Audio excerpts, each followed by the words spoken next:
Welcome back. We hope you had a nice lunch break. We did here, and we're fired up and ready to go for the second half of today's sessions. We have 3 sessions coming up this afternoon.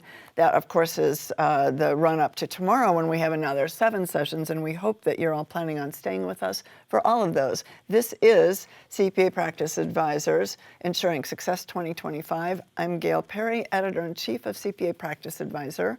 And just for your information, our hashtags on social media are December CPE and Ensuring Success 2025. So please use them liberally and promote our event all over the place.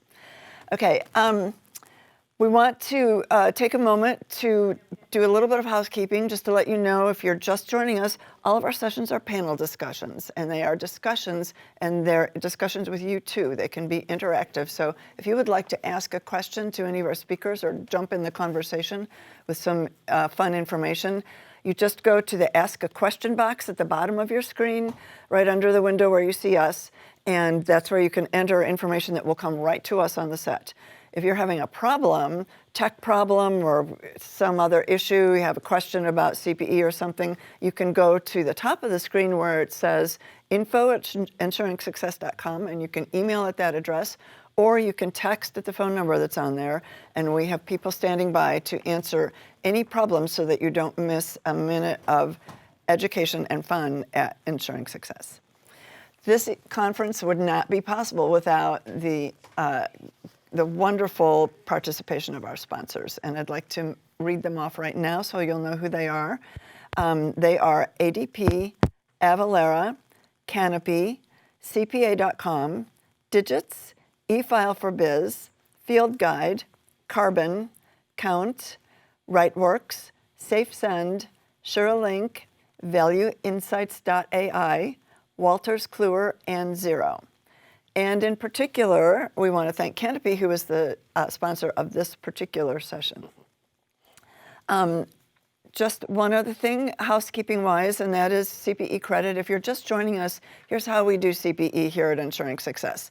We will break this session 3 times. We'll have a little break in 3 different parts in the session, and we may show you a commercial from our sponsor, or it may just be a quick break to tell you about CPE. But in any case, at those 3 breaks, we'll post on the bottom of the screen a number, a 3-digit number. And so altogether, you'll have 3 3-digit numbers. It's your responsibility to write those numbers down each time you see one if you're planning on getting CPE credit for this session. So if you see those numbers, write them down. If you happen to be looking away from the screen and don't see the numbers, here's what you listen for. And that's our bell to say, wake up and write down the number. Okay, I think that's it. So I think we're ready to introduce this session, which is our 5th session of the day, and it's best practices for communicating with your clients. And our panel members include Alnisha Jones, Patrick Nelson, and Nancy McClellan, and my co-moderator, Alexandra DeFelice. And I'll have each of them introduce themselves to you briefly. Alnisha? Yeah, good afternoon. My name is Alnisha. I am a CPA. I'm also the founder of ACE Group. We are based in New Jersey, and we primarily support individuals and small business owners. Our claim to fame is helping you to build strong and sustainable businesses. I'm so happy to be here with y'all today. All right, hi. My name is Patrick Nelson. I'm the Director of Demand Gen at Canopy. Canopy is an all-in-one practice management solution. We try to, keep you all in one place so all your files and communication lives within Canopy. Nancy? My name is Nancy McClelland, and I am a CPA, and I run my own business, The Dancing Accountant. It's a hyper-local firm in Chicago, Illinois. I also run a bookkeeping consulting community called Ask a CPA, and I'm the co-host of She Counts, the Real Talk podcast for women in accounting. And I'm Alexandra DeFelice, Chief Marketing and Business Development Officer for JMBM Law Firm in Los Angeles, California, designated bell ringer and co-moderator with Gail Perry for all 14 sessions these next 2 days. All right, thanks everybody. I think we decided we want to start by asking you guys some questions. Yeah, so just to get a feel for the audience, I'm going to launch, this is going to be a little bit different too than what we normally do. I'm going to kind of launch a 3-part question. One is, what kind of services do you provide? how frequently do you communicate with your clients, and how you communicate with them via which medium. So I'm going to go ahead and launch that momentarily, and then we'll see what comes out of it. All right, and we'll report back to you on how we do with that. So I think what we want to start with is what we mean by communication. What's the big deal? I mean, everybody communicates, right? I mean, just do it. But seems like it's getting more and more complicated. And Nancy, I think you wanted to talk to us about that. Yes, I would love to talk about that because, I mean, yeah, we all communicate with our clients, right? You communicate with your team members at Canopy. Alnisha and I are running our own firms. However, there's a difference between communication in terms of just giving somebody information and communication deepening the personal relationship that we have with our clients. And, you know, the main reason that clients switch to a new tax practitioner or bookkeeping practitioner or CAS is because they're not getting responsiveness and they're not getting personal attention. So when we talk about communication, you know, we really want to think about what kind of communication do our clients want and how can we best provide it to them? Because it's not just communicating information, it's about creating a personal relationship. So Patrick, tell us about what people hate about communication. Well, I think like what we've seen in the world of tax and accounting specifically is they're just tired of chasing documents, chasing client requests. I mean, you got into the business to be an accountant and to help people, and you didn't get into the business to chase documents, right? And so we hear that a lot. It's a huge pain point and one we're trying to solve, and I think everyone has their frustrations with email and different things. And yeah, I just think there's some better ways to do it. And so we're excited to talk about it today. I think that sounds cool. It seems to me that there's a bit of a stereotype about accountants too, about them not being particularly social people. And I don't know where that comes from at all, but it seems like there may be accountants out there who even don't want to communicate. Who are like, send me your stuff through the portal, I'll send it back to you, e-sign, get out of my way. One of the options was I prefer not to talk to my clients. Okay. All right. I think that's really old school, though. I feel like that maybe it's certainly a stereotype, but I think it's a very old stereotype. I feel like that's not the case. I mean, we get to see our colleagues as accountants all the time at events like this and conferences, and I don't know any boring accountants who don't want to have personal relationships. No. I'm sure they're out there. They don't want to have a relationship with any of us, so we don't know that. That's actually a good point. I also think it's a little dated because the tax law has changed, 10 times in the last. Such great opportunities. There's so many opportunities. There is no more of send me your tax documents and your tax return is the same that it's been for year after year after year. There has been some change that's impacted everybody. Yep. You can't operate by saying you're not going to communicate with your client. You just got to find the way that works, but we have to talk to them.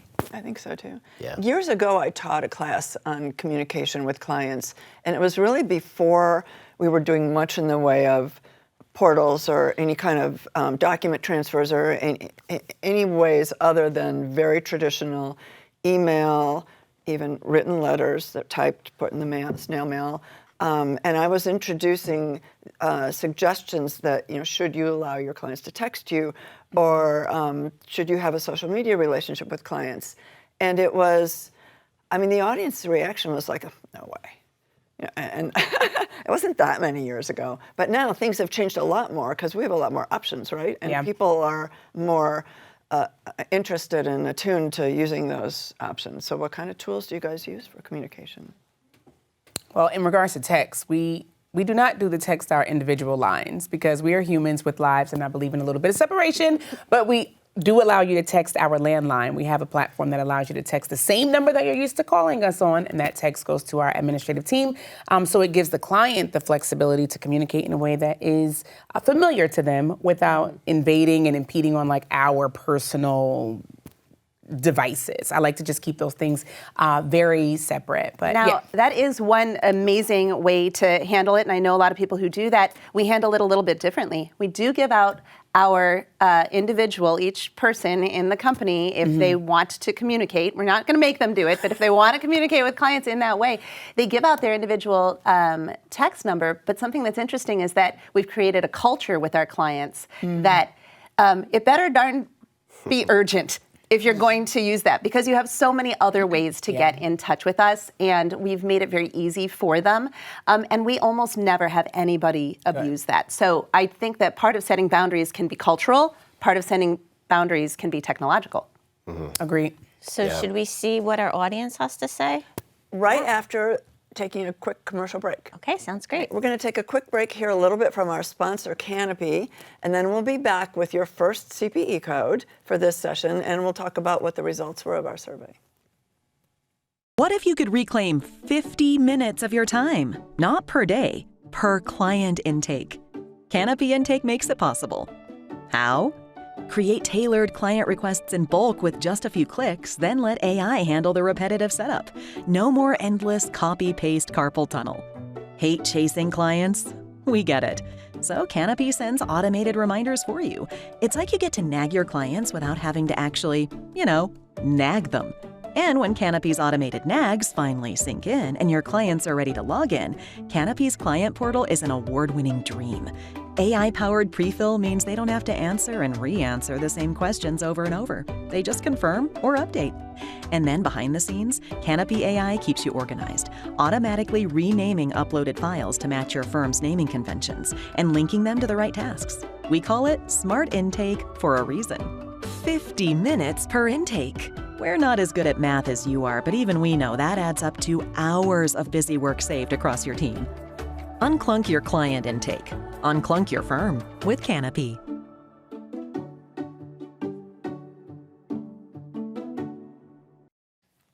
Welcome back. It's time for your first CPE code for this session. You'll see it on the bottom of your screen, and just in case you weren't looking, be sure to write down this code if you're planning on collecting CPE credit for this session. There will be 2 more codes coming before we're finished with this session. Okay. Yeah. Full result. Yeah. So I'm not going to show them on the screen because I don't want to block the code. But the majority of people said that it varies how often they talk to their clients, which I suspected might be the case. But after that, it's more than 25% said more than monthly, which is interesting. So maybe they're doing more than. But the majority of the audience, like 81%, offers tax services. Okay. So interesting to see like that they're obviously communicating with them throughout the year and not just waiting till the end of the year. That's fantastic. 82% also said that their way that they communicate most often is email, which now, if Felicia was here from the other session, I don't know if you guys all got to see that, but she said she refuses to accept an email. She only wants to talk to them through her portal. So what do you guys think about these results here? Comments? Yeah, the comments or the results are interesting because I'm thinking if the majority of the audience does tax, I wonder what they are talking about, like more than monthly. For us, we do have formal check-in points with clients, but there's also informal. I'll be the first to admit I'm not great with email. If you email me directly, it'll be a while before you hear back from me. I'm just not good at managing AKA forever. Don't email me.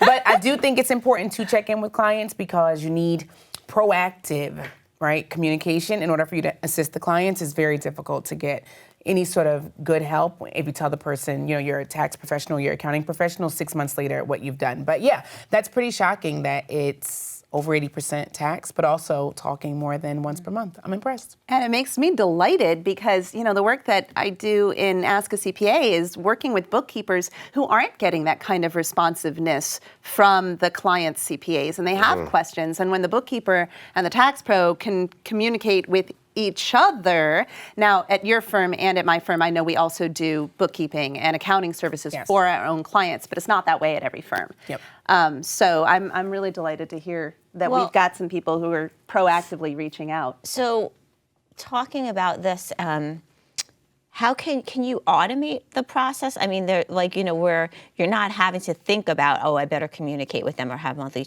Are you using any tools to do that so that you don't have to think about it? I mean, I think that's the most important thing, because when I hear that high amount of firms that are communicating with clients regularly, I'm like, wow, that's a really good thing. And then when I hear that it's via email, I'm like, ooh, I'm not sure that is as good of a thing. And like Alnisha said it perfectly, like, she mentioned being proactive in the communication, right? And so as you talk about like, how do you talk to someone monthly? How do you do that?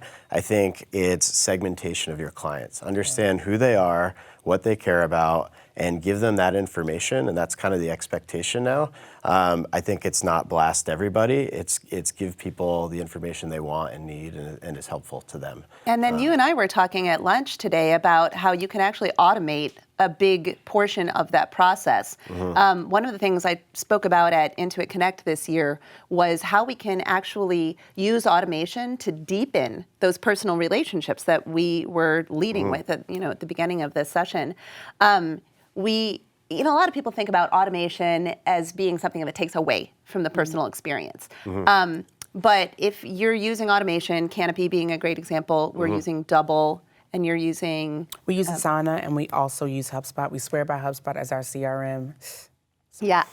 Well, there are a lot of them out there, and that's a good thing, right? Because if we can automate the pieces of the puzzle that where there's no value in the manual, if there's no value in that, that's a perfect opportunity for something to be automated and still be proactive the way that you were talking about.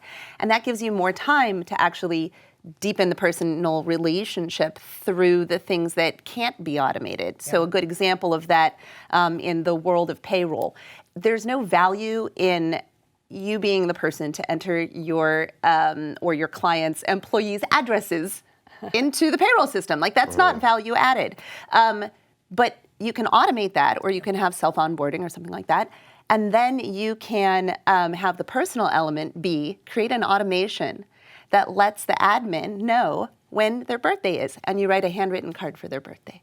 Like, that's a great example of using automation in order to deepen client communication in a way that you wouldn't be able to. Keeping the personal touch that you, like the old school. Yeah. It's so funny because I send cards to my, I'll buy like cards for like 10 to 13 friends, but I'll send like Thanksgiving, or to my girlfriends I say Valentine's Day, and because they're like, when it's Christmas, it's just kind of like I just have a pile of cards. I don't even look who it's from, and they're like, wow, you're the only person who I get mail from anymore. So do you send mail other than for the birthdays, or? Yeah, I mean, I'm lucky. It's different for me because I have a hyper-local firm, so I see my clients all the time. These are the restaurants where we eat. These are the stores where we shop. These are the people we hire for personal services. So, I mean, sending a holiday card they're my neighbors, right? So, what about you? And we are very much in our community, but we rarely see our clients in person. But we have so much connection to these people. We have information about these people. These people reach out to us when they're considering buying a home or selling a home. These are all opportunities to connect. We know birthdays. We know their children's birthdays. We send birthday cards to their children. We send gifts when they tell us that they're having a baby. We take note of that in our CRM. So that way it still feels very personal. We use technology to remind us, but we're able to make that connection, and they're like, I never really received a gift from my accountant. So we take all of those opportunities to connect with them, be it a written card, a small gift, a bottle of wine, whatever it is. I find that it always really goes far. Ooh, and I have a really good tip on that one. To send me bottles of wine? Or That's a great idea. Oh, okay. I have a client who has a private label winery, and so one of the things that we do is we'll buy gifts from other clients to send to our clients as holiday presents or the new baby or whatever, and wine is a very popular one. I bet. Yeah. We did that. We had a new office opening in San Francisco, and I was like, I hadn't been with the firm very long, and I was like, we have to have some winery clients, and we did. And so we're like, we want to feature your wines but we said we'll buy it, we'll pay like the regular price for it and everything like that. But it was like they were so honored that, and then they threw in all this extra stuff, like nice packaging, like a little description that we could put out, So and they loved it. I think that's a great idea. So let me ask. I'm going to ask you, because you don't see your clients that much, Alnisha, and they're local. And there's a theme about, being remote and losing touch, and the older people who want to physically come in, but maybe they're not for you. Is there a situation in which the communication has to be like in person, and what would those situations be? Absolutely. So I do have a commercial office space. I only work a 4-day work week, so I'm a Monday through Thursday girl, and that's for my team, not just myself.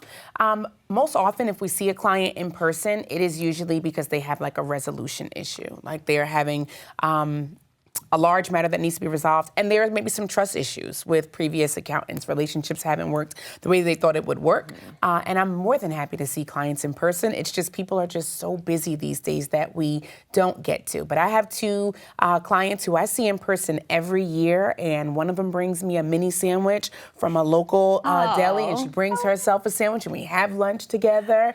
So it's nice, and I do like seeing clients in person. But if I see you in person and you had the ability to upload, make sure the files are in the portal first. Yes. And then come see me. And then let's chit chat and hang out.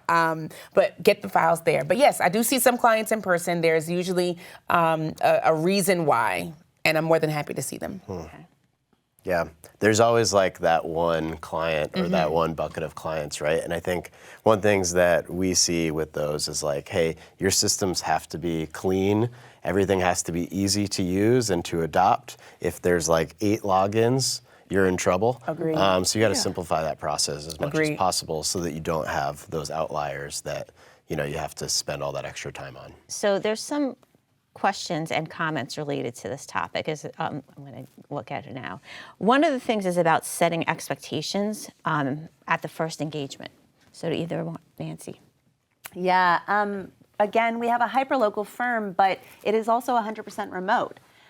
So, I see clients as a matter of course because they're my neighbors. We're not necessarily getting together to have an in-person meeting.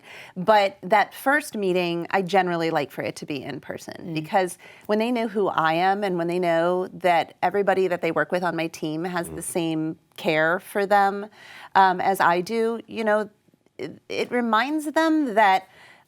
I'll give an example. We had, when we switched to Double and we started using automated reminders, which I know is one of the things Canopy is really good at, we only had one client who ignored those. And it was because we didn't do what we should have done, which was have an in-person meeting with them to say, hey, those automated reminders, I wrote them, right? Those are me. So even though they're automated, and he was the only one who wasn't replying to or addressing those automated reminders. Everybody else got on board. And so that was a mistake that we made where we didn't set expectations when we started that new relationship. He had been a client of ours for a very long time, so I didn't feel like I needed to do that, but that actually, in retrospect, would have been the good way to do it. So for us, we really do like to start out with an in-person meeting. Sometimes that in-person meeting is in Zoom, but we tell them, here's how we work, here's how we like to work. How do you like to work? Because there are different engagement styles for different people. You're not going to use email with Alnisha, for example, and so when we find out how they like to work, it's easier to match them with a bookkeeper that's going to be a good fit for them. So what kind of tech tools are there that are making communication, easier or more complicated, depending on the clients and the tools? Yeah, I mean, one thing I would say is just cutting through the noise is important, right? And that's why I would always recommend a client portal as just your go-to for all communications and passing over documents and all of that. If it's happening in email, that's an issue from like a workflow perspective, a security perspective, et cetera. So I think a client portal is a great way to start because it's and you also end up with a situation where they get siloed, right? Yeah, sure. Yeah, exactly. There's lots of stuff like that can happen if you're not. And if you're using something like Canopy or our solutions, then you don't end up in a situation where one bookkeeper or one tax preparer is having a conversation with the client that we don't really have. It's hard to look at your own team's emails, even if you own those domains. Right. Like you want to be able to go on vacation, right? And not have the firm fall apart. And you need that visibility of the full firm. And with like a portal and email integration, you can have that. So I think that's really important. We're going to come back to this topic in a minute or so, but first we want to take another break and hear another word from our sponsor, Canopy. And then we'll be back with your second CPE code. Canopy unlocks the firm you always wanted. First, by unclunking, yes, unclunking the firm you already have with our modern all-in-one solution. Client management, document management, workflow, time and billing, reporting, client portal, payments, mobile apps, all in one place. No more app hopping. Another way Canopy unlocks the firm you always wanted is by helping you make the most of your client relationships. One-stop shopping, so to speak, for all the client information you could want or need, all with industry-best security you and your clients can trust. Canopy unlocks the firm you always wanted with simple, efficient, secure, firm-wide document management. It gets you organized, helps you work and collaborate efficiently, and as long as you're looking for efficiency and collaboration, look no further than our client portal, a document storing, document sharing, e-signature collecting dream come true for accountants and their clients alike. Less clicking, more doing. Does that sound like the firm you always wanted? Focus your time and your team's time on the right things with templates, automation, and project management galore. Canopy multiplies your efforts, so your practice requires less proverbial midnight oil. The firm you always wanted also gets paid, right? That's why our end-to-end platform includes time and billing, because nobody goes into accounting to become a bill collector, do they? Have your cake and eat it too with our reporting and visualizations. Shorten the time it takes to have an aha moment. See where your firm is efficient and productive and where things can be improved, and then do something about it. Whatever size or type of firm you have, wherever you are now and wherever you're going, Canopy can unlock the firm you always wanted.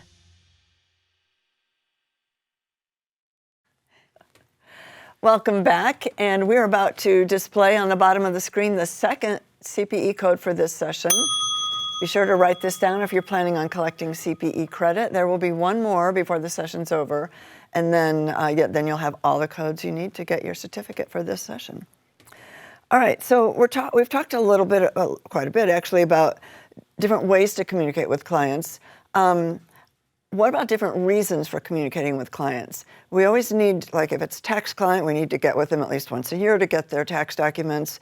If we're doing financials for them or bookkeeping, we may be seeing them for month close or talking with them monthly for month close. But what else? What are some good examples of ways in which reasons you've had and ways in which you've reached out to clients that maybe aren't the mainstream methods? Yeah, so we use HubSpot as our CRM, which has been instrumental in being able to segment our clients. So we are much more intentional in when we reach out. We track clients who file Schedule A, for example, Schedule C, Schedule D, Schedule E. And even if you are a potential filer, perhaps you this year took a standard deduction, but you normally take itemized deduction or you were close to it. And that way, when things would impact you, when a tax law changes, we can get that information directly to you. Because if we send you an email and say, hey, this new tax bill came out and it's 597,000 pages long and you can access it here, no one's reading that. No one's checking that.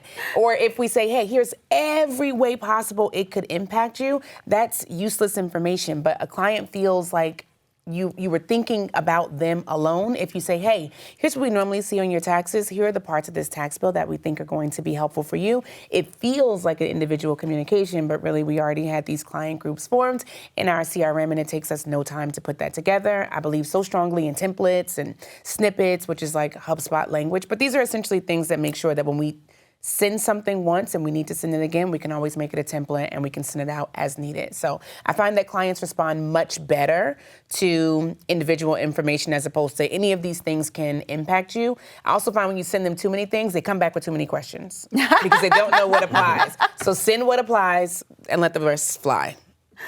I love that. For us, I feel like I'm not worthy. That's a lot of segmentation. We do segment by industry, however, and so we've got, when we switched to Double, that actually, kind of like you with HubSpot, that was huge for us because we can have it set up with the different templates for each client. If they're a restaurant, then they need these kind of communications at certain times of the year. So for example, in Chicago, we have an annual restaurant tax return that is not on a calendar year. And so we want to make sure we're reaching out to them. Depending on how much they are distributing in tips, there is a federal form that gets filed after the beginning of the year. And so we're going to want to reach out to them with that kind of stuff. So I think segmentation is huge, and these technologies, I know Canopy has the ability to do that as well, right? Mm-hmm. Yeah, I think you both nailed it with the idea of segmentation. I mean, it's like you want to deliver the most relevant communication, and that's what matters. And so, like, the ability to tag someone, like, this is my 1040 client, This is bookkeeping, whatever it is, and you can get pretty micro with that stuff. Like maybe it's December birthdays or, who knows, right? But a good example is their annual report. We don't actually do the annual report filing, but we team with another organization that does annual reports. Illinois is real complicated with the annual reports. And so we have things set up that but sends them a magic link to their portal, which is where their client communication is. And it says, hey, your annual report is due soon. Here's where you go to file it. If you need any help, let us know. Yeah, I think if that information is all categorized in your CRM and your CRM is connected to everything else, you're in a good spot to take action on all that. Absolutely. And to your point about clients asking too many questions, one of the things that we do, and I know that you do something similar, is I have a blog that I have had for over 10 years. I think it was 11 years this month, as a matter of fact. And when there is something that I know, and this goes back to the question that was asked earlier, Alexandra, what do you do when people are asking the same question over and over and over again?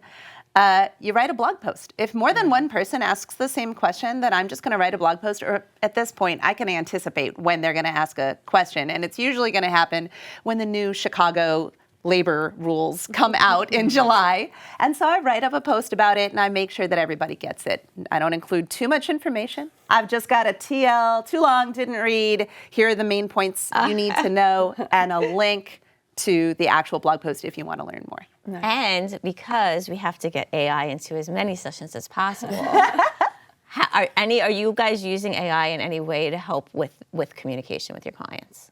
Absolutely. I don't think that there's Give me some examples. I don't think there's any tool out there that isn't. We use AI individually, to craft language, for example, helping me with the blog and coming up with citations that, I don't have to do all of my research myself anymore. But also the tools themselves, like Canopy, Double, HubSpot, they're all using AI internally. Yeah, I think it's important to look at a software that's embracing AI. I think for a firm, it's like if it's built into the tools you're already using in a smart way, like that's how firms are going to best adopt AI. I agree. There's some custom stuff you can do with ChatGPT and stuff like that, but I think just having it built into your everyday workflow and your everyday actions is where you're going to see the most impact. Have any of you, and conferences with accountants don't count, have any of you had the experience of creating live events or participating in live events for potential clients or existing clients? Tell us about that. Well, I love working with my local Chamber of Commerce. Again, we're a hyper-local firm, even though we're fully remote. So the Logan Square Chamber of Commerce, when I say hyper-local, I don't just mean Chicago. I mean our neighborhood and the 3 surrounding neighborhoods. Right? Like, these are really our neighbors. I feel like Mr. Rogers sometimes when I say that, but it's true. And so the Logan Square Chamber of Commerce actually is a client of ours, and they helped me host our company's 21st anniversary. It would have been 20th, but COVID, so we did a 21st. Our company can finally drink legally sort of celebration, and they helped us with that. And so when there's something big that's coming up that affects every small business, not just our clients, I just get in touch with the Chamber of Commerce, and I said, you're fitting me into your next meeting of local small businesses. And so I was able to give a presentation on Illinois Secure Choice, for example, which was a big requirement for having retirement plans for your employees. And there will be people who come up afterward and say, I'm looking for a new accountant, or I'm starting a new business, or something like that. It's an amazing way to meet potential new clients. And I don't think I do it for the new client, so to speak. But I find great joy in serving as a subject matter expert at my alumni. I graduated from Montclair State University, State College 2 times, big deal.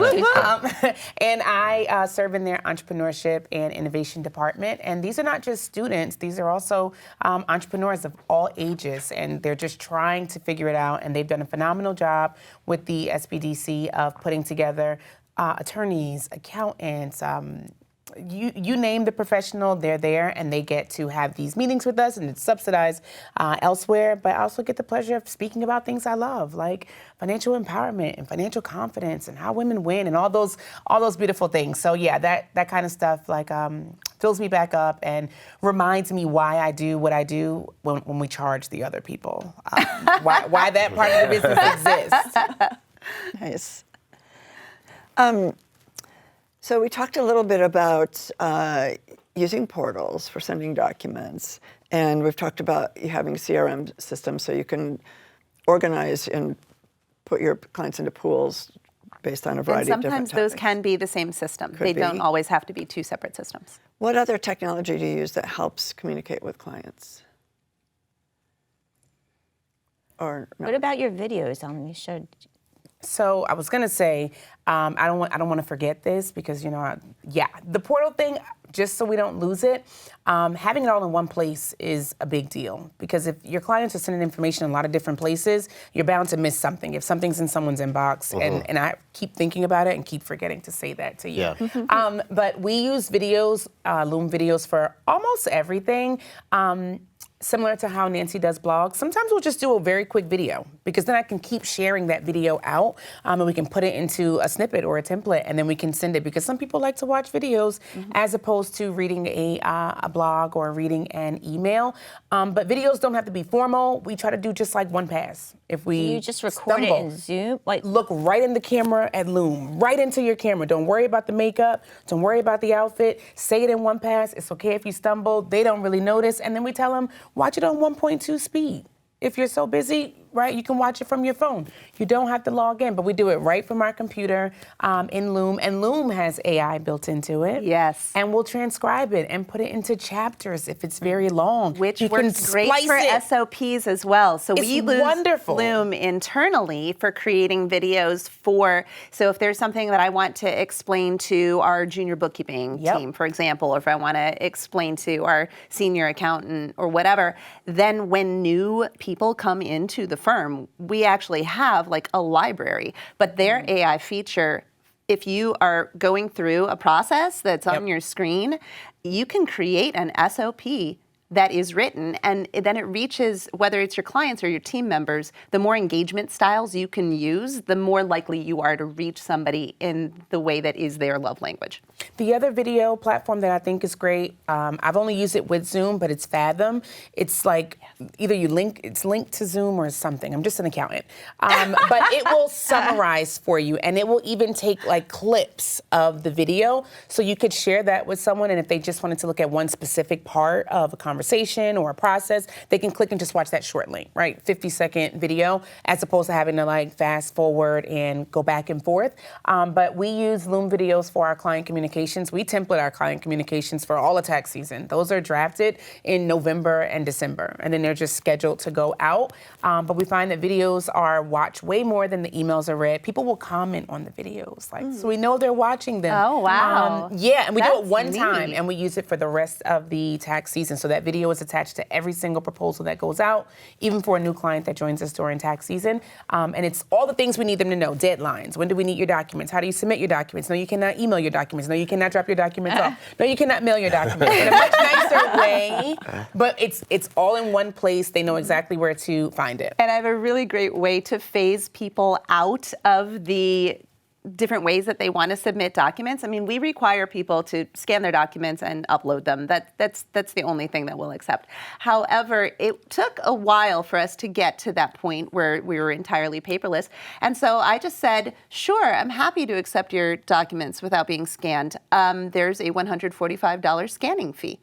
And we found $145 is a perfect amount of money that people do not want to let go of. Yeah. If you set it anything lower, people will be like, okay, fine, you scan my documents for me. Or, okay, fine, I'll turn my documents in late. Because we also use that $145 for if you don't get your documents to us for the April 15th deadline by March 15th, there's a $145 fee, and it's really motivating. It's kind of amazing. Now, you mentioned Fathom. I didn't realize you were also using that. One of the things I love about it is when I do a one-on-one session with a client, I always am running my Fathom recorder, because not only does it do the video thing that you were talking about, but it creates a summary. And it's just a checklist of what each person is supposed to do after that meeting. And the other thing is that it is searchable. So you asked about how we're using AI. This is a great example. You can go into it, and this actually happened to me not that long ago, where I thought I had communicated something really clearly to a client. Pro tip, if you think that you are communicating sufficiently with your clients, studies show that they probably want you to be communicating twice as much as you are actually communicating with them. So I thought I had communicated something effectively to a client, and they were asking me something afterward that made it clear that they did not get the message. And I was like, I'm sure I mentioned it. So you can go into Fathom and you can ask Fathom the way you would ChatGPT. Did speaker number 3 ever refer to blah, blah, blah, blah, blah? And it turns out I had not been clear enough. And so instead of making a real flub by going to the client and being like, I'm sure that we talked about this, I was able to say, I'm so sorry, in our meeting on such and such a date, I thought that I had effectively covered this topic, but I hadn't. So being able to ask Fathom questions about what happened in that meeting, that is a really great one. Yeah. Yeah, and I think you almost have to be redundant to the point where you're like, am I crazy? Am I saying this It's again? true. But that's what it takes. It takes some repetition, and I think that's where some of the automated stuff helps, where it's like, yeah, I'm gonna like remind people of this because it's important, and I don't know if it's gonna get through. And so I think setting those reminders is but automating that process. absolutely. Yeah, because that's something that's just not value added. If I'm personally sending out 100%. a templated email, that is not like, oh, my client feels so touched. Like you were saying earlier, using the automation from the segmentations to make it feel like it's more personal. Yep. Yeah. Also, one thing I want to say about portals that are so important, make sure if you haven't picked a portal already that you're using one that sends out a magic link, as opposed to making sure that your clients are always going to track their password and their username. Well, speaking of portals, we do have a question here, at least one, maybe even a couple, on if you're just getting into the portal business and you know you need it, but you don't know where to start, what kind of things should you be looking for in portal software? Yeah, I think there's a few things. I think you should be able to, number one, above all, it should be easy for your clients. Yes. Agreed. If they're having a hard time with it, like that's where the success is going to drop off. Like if they can't adopt it, it's not going to work. It doesn't matter how good it is. So that's like number one. I think there's a bunch of cool features too. Additionally, you want to be able to custom brand it so when people show up there, it feels like they're in the right space. I think some really cool things are the ability to just like take a picture of a document and send it that way. E-signature, the ability to just pay your bills in there is really nice. If you're a firm and that's the one login someone has with your client, it's like, oh, this is where I send my documents, this is where I pay them. Like the fewer the logins, the better. So that's one-stop shopping. Yeah, I would look for all those things in a portal. Yeah, I agree with all of that, and I wanted to add the magic link because it's really nice when you get that automated reminder, and you're the client, then you get an email that says, you have, I'm going to give you a real one, you have 83 unanswered questions in your portal. That's my brother. So I hope he's watching.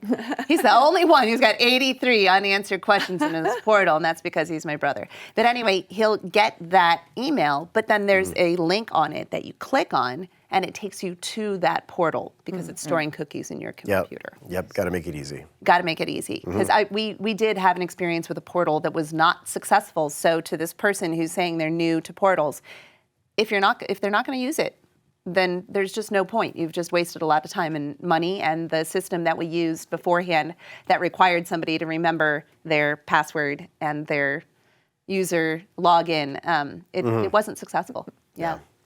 I love this question that came in. It was, how do you spell Fathom? But they spelled it correctly in it. All right. Look at that. Good job. Good job. And we have somebody asking, particularly for you, Alnisha, since you're the Loom person. Loom girly. Yes. Yeah.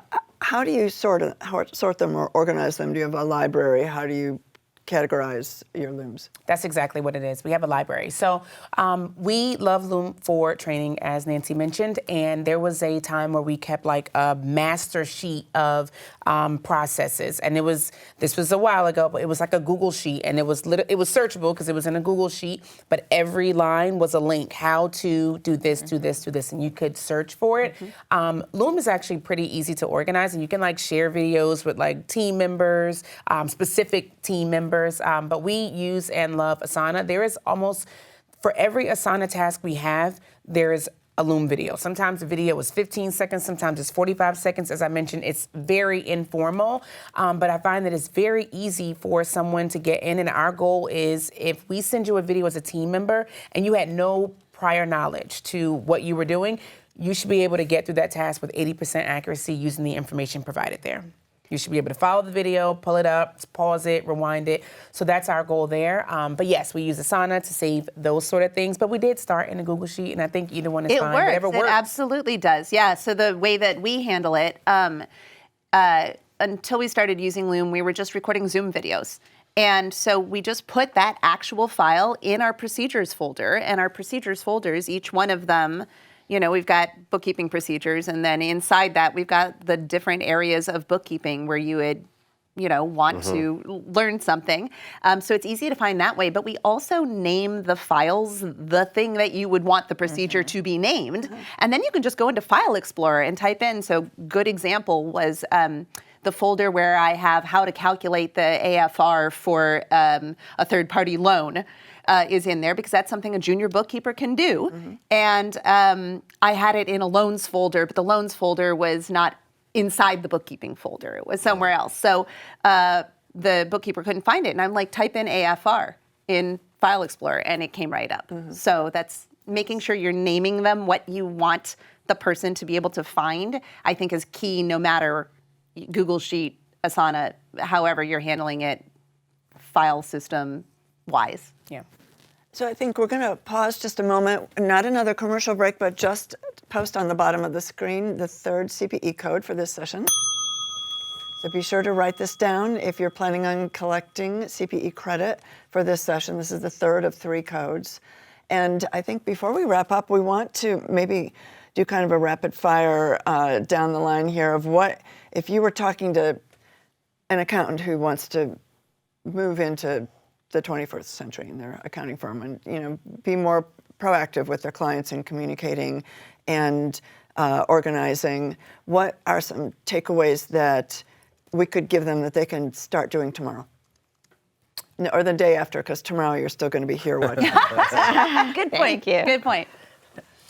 Well, first I'd say start on Monday, just get a fresh start, have a great weekend, and then come back to do this. But you take Fridays off. Because I take Fridays off. But I would say just look back at maybe the last 30 days. And if you don't even do that, maybe for the next 30 days, just look at what you say to a client more than once and just do yourself the favor to not continue to say the same things. Find a way to template it. I know that I think Gmail has an option where you can like write templates. Yeah, Again, it actually works really, really, really great. I use that myself. It's and I just remember beautiful. seeing it. I just don't use And you it. can create a whole template library in there. However, we're moving away from that because we aren't really using email that often. But you can template things like, please take me off your mailing list.